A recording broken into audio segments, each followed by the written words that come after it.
வாழ்க வையகம், வாழ்க வையகம், வாழ்க வளமுடன். வேதாத்ரி மகரிஷி அவர்கள் நாள் ஒரு நற்சிந்தனை. நாள் ஜனவரி 29. தலைப்பு மனித நேயம். நாம் தெரிந்தோ தெரியாமலோ சில கருத்துக்களை நம் மனதில் பதிய வைத்துக் கொள்கிறோம். நட்புறவை வளர்க்கும் சில கருத்துக்களை ஏற்று வருகிறோம். அதோடு சில வெறுப்புணர்ச்சியூட்டும் கருத்துக்களையும் நாம் பதிவு செய்து கொண்டு வருகிறோம்.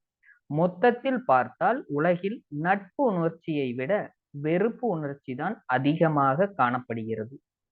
கட்சிப்பற்று காரணமாக, சாதிப்பற்று காரணமாக, நாட்டுப்பற்று காரணமாக, குடும்பப்பற்று காரணமாக வெறுப்பு உணர்ச்சியே வளர்க்கப்பட்டு வருவதையே காண்கிறோம். இந்த வெறுப்புணர்ச்சி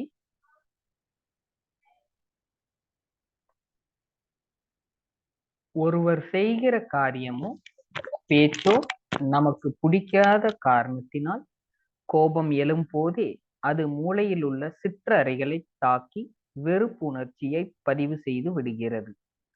கணவன் மனைவி உறவில் இவ்வித வெறுப்பு உணர்வு ஏற்பட்டு விடுமானால் அந்த குடும்பத்தில் ஒருபோதும் அமைதி இருக்காது. ஒருவரை ஒருவர் சபித்துக் கொள்வதாகத்தான் இருக்கும். ஆனால் இதை அவர்கள் உணர்ந்து கொள்வதில்லை. இதனால் ஒருத்தருக்கொருத்தரும் தமக்கும் தம் குடும்பத்திற்கும் தீமை விளைவித்துக் கொண்டிருக்கிறார்கள் என்பதை புரிந்து கொள்வதில்லை. மனிதனை மனிதன் நேசிக்க வேண்டும், மதித்து நடக்க வேண்டும்.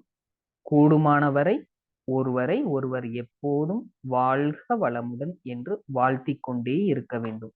அப்போதுதான் நேசம் வளரும், வெறுப்பு நீங்கும், நன்மை ஏற்படும். அருட்தந்தை. அன்பான சான்றோர் பெருமக்களே, நீங்கள் உங்களை உணர்ந்து உங்கள் சுற்றத்தாரை நேசிக்க, உங்களுள் அமைதி காண வாருங்கள். அருகிலுள்ள அறிவு திருக்கோவில்களுக்கும் தவ மையங்களுக்கும். வாழ்க வளமுடன். நீங்களும் உங்கள் அன்பு குடும்பமும் வாழ்க வளமுடன்.